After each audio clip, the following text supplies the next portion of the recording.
Yan, tumulo na po siya. Hinaan po natin ng apoy. Tulog. Ihulog na po natin lahat ng ricado. Luya, green bell pepper, at kamatis, at sibuyas. Yan. Para rin po siyang gulay. Oh. Masyado lang maraming sangkap siya na mga ano.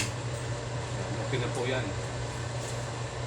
Tapos, ilagay na po natin yung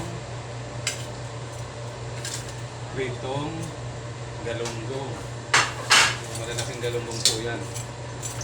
Yan na po ang pinakasabaw. Kunting sabaw lang po siya.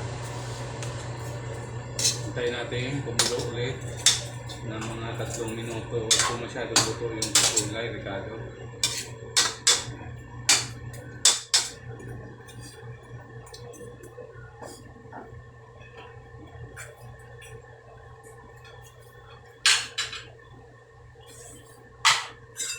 Lang po yung tamis at danagyan natin ng isa suka na pang-kutsarang suka.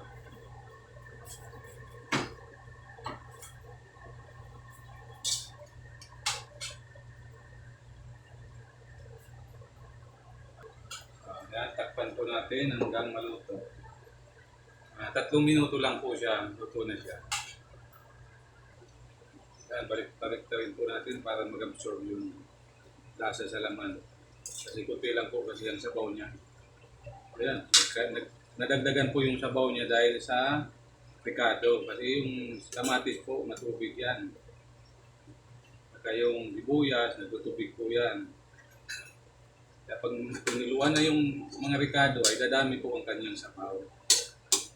Hindi na po kailangan lagyan ng tubig. Ito na po yan. Ayan, luto na po siya. Pwede na natin ihain.